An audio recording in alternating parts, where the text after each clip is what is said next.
샬롬 할렐루야. 누가복음 14장 16에서 24절입니다.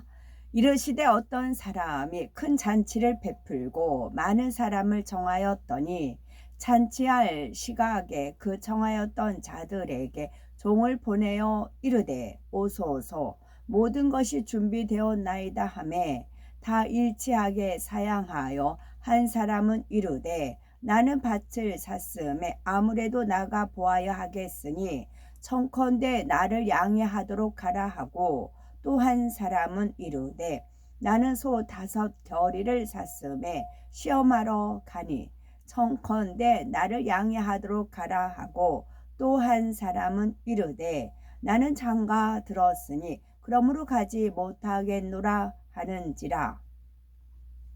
종이 돌아와 주인에게 그대로 고하니 이에 집주인이 노하여 그 종에게 이르되 빨리 시내의 거리와 골목으로 나가서 가난한 자들과 몸 불편한 자들과 맹인들과 저는 자들을 데려오라 하니라. 종이 이르되 주인이여 명하신 대로 하였으되 아직도 자리가 있나이다. 주인이 종에게 이르되 길과 산 울타리 가로 나가서 사람을 강권하여 데려다가 내 집을 채우라. 내가 너에게 말하노니 전에 청하였던 그 사람들은 하나도 내 잔치를 맛보지 못하리라 하였다 하시니라. 아멘. 갈라디아서 3장 13절입니다. 그리스도께서 우리를 위하여 저주를 받은 바 되사 율법의 저주에서 우리를 속량하셨으니 기록된 바 나무에 달린 자마다 저주 아래에 있는 자라 하였음이라. 아멘. 누가복음 4장 18, 19절입니다. 주의 성령이 내게 임하셨으니 이는 가난한 자에게 복음을 전하게 하시려고 내게 기름을 부으시고 나를 보내사 포로 된 자에게 자유를 눈먼 자에게 다시 보게 함을 전파하며 눌린 자를 자유롭게 하고 주의 은혜의 해를 전파하게 하려 하심이라 하였더라. 주의 은혜의 해를 전파하게 하려 하심이라 하였더라. 전파예요. 전파. 전파소, 그 전기가 하는 그 파장, 전기 전파예요. 은혜의 해를 전파하게 하려 하심이라. 은혜의 해를 전파하게 하려 하심이라. 그래서 제가 이제 광화문 나가면 해가 비치면 해에 비춰서 찬양에 따라서 율동을 합니다.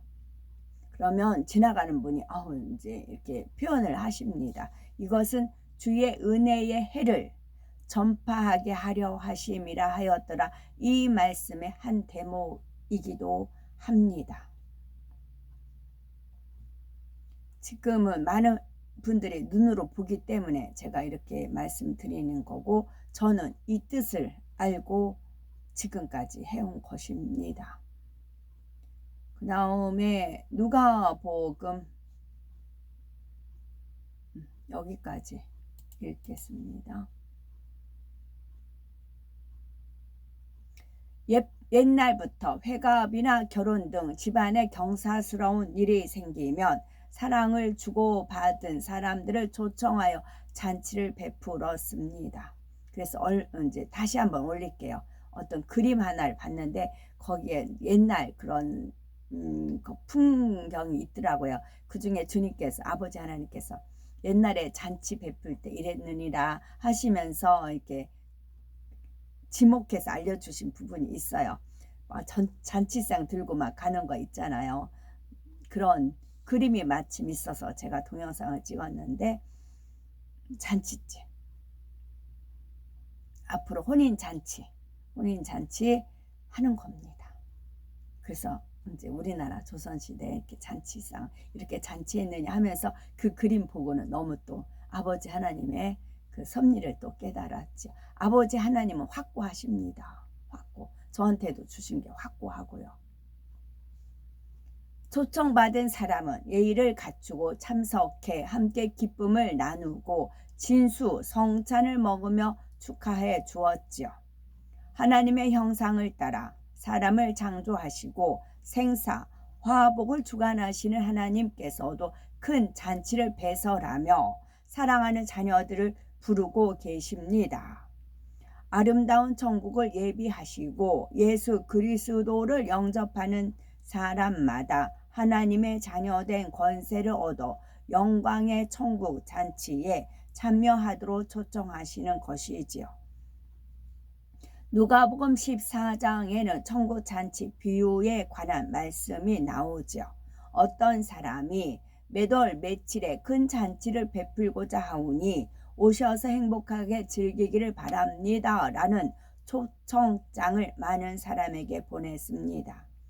마침내 잔치날이 다가왔지요. 그런데 초청받은 사람들이 이런저런 핑계를 대며 못 간다는 것입니다.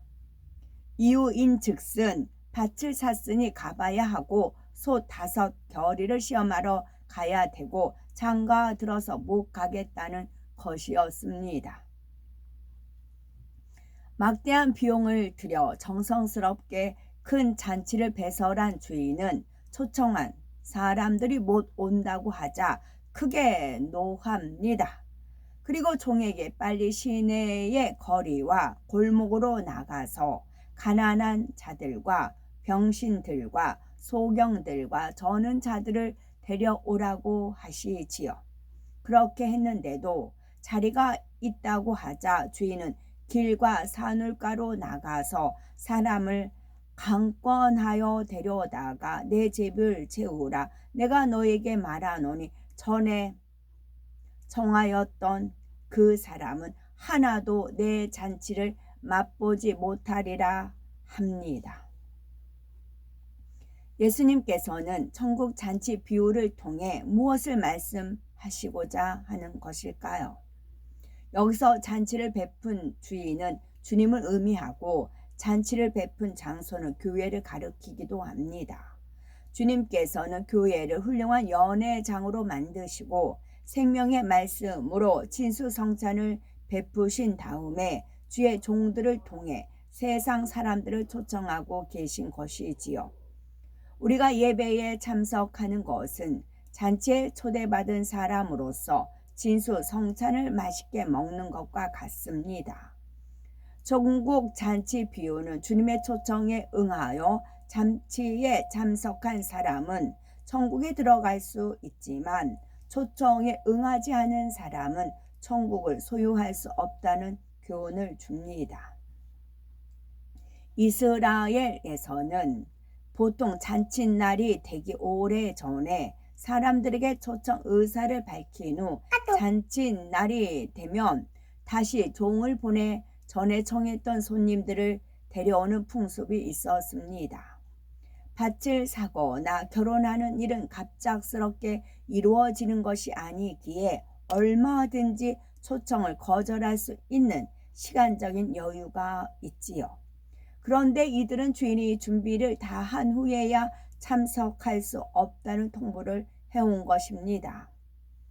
오늘날도 세상에 지위와 명예, 물질과 안락 등으로 배부른 사람들, 곧 육신의 정욕과 안목의 정욕, 이생의 자랑으로 가득 찬 사람들은 주님의 초청에 응하지 않습니다. 이미 세상의 것으로 만족하기 때문에 하나님의 위로와 진리의 말씀을 들으려 하지 않지요. 그러니 천국을 소유하거나 영생을 얻을 수 없는 것입니다.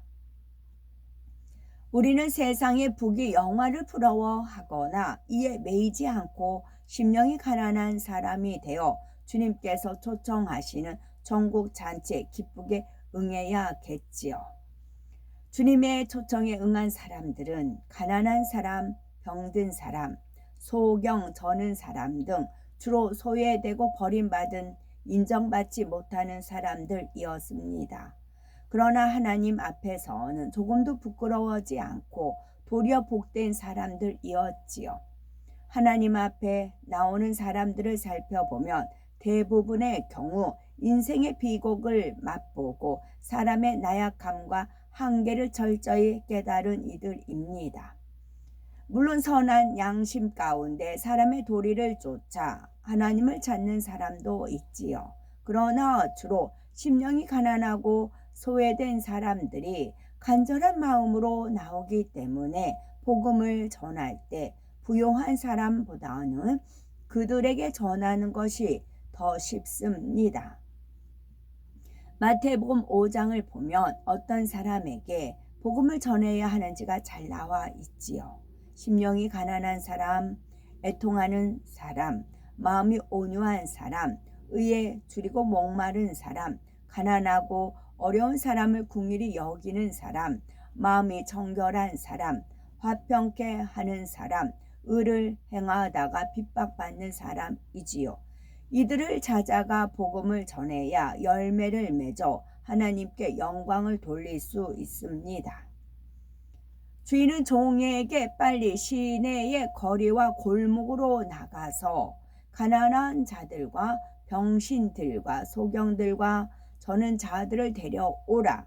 길과 산울가로 나가서 사람을 강권하여 데려다가 내 집을 채우라 했습니다.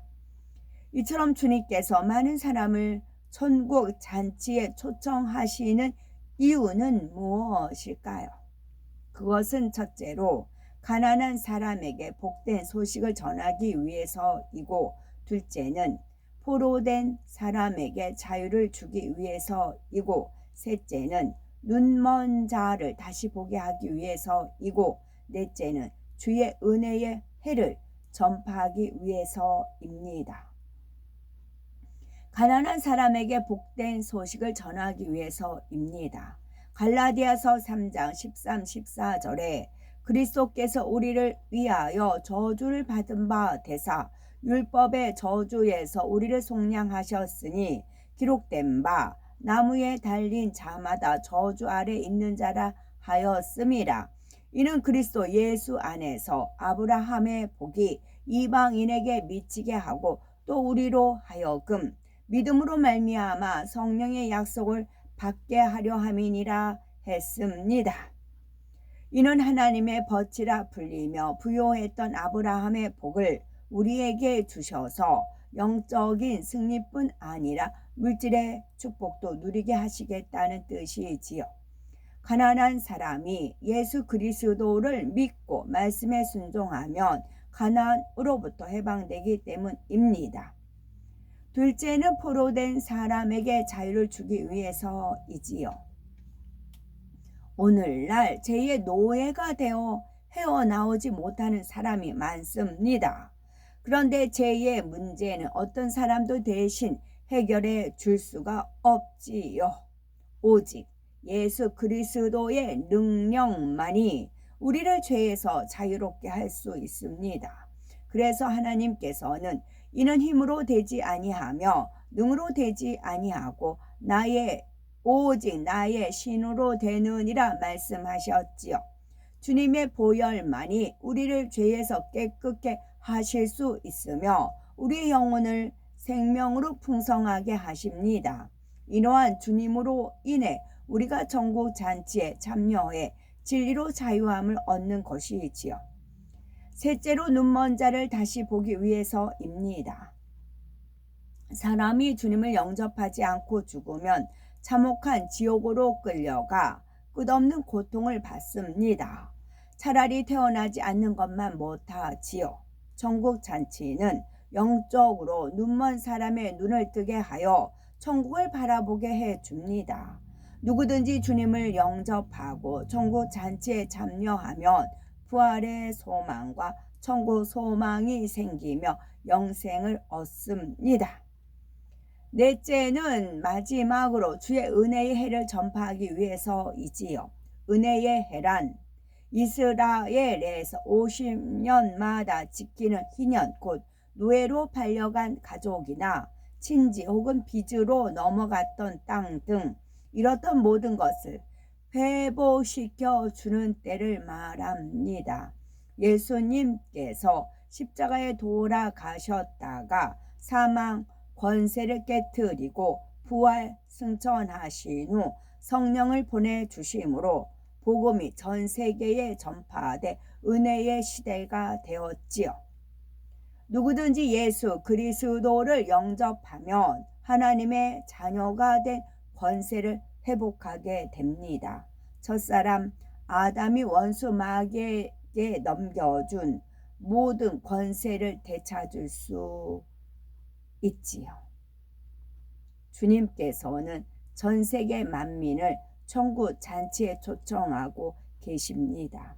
그러니 우리도 많은 사람이 천국 잔치에 참여할 수 있도록 더욱 힘써 전해야 하겠습니다. 첫사람 아담이 원수 마귀에게 넘겨준 모든 권세를 되찾을 수 있습니다. 그래요. 그런데 실상은 원수 마귀 사단은 누구를 꼬드겼어요? 하와를 꼬드겼습니다. 그리고 아담은 하와가 준 선악과를 먹은 거였고요. 근데 책임을 하나님께서는 아담, 왜냐하면 하와는 아담에게 속했기 때문입니다. 그러면 주 예수님이 첫 번째 아담이고 두 번째 아담이라고는 많이들 알고 계세요. 그래서 하와를 침노를 하시다 보면 하와가 원수마귀 사단이 어떻게 하와한테 접근을 해서 하와를 꼬드겨서 하와가 선악과를 먹게 된 그 경유 있잖아요. 거기서부터 죄가 들어왔습니다.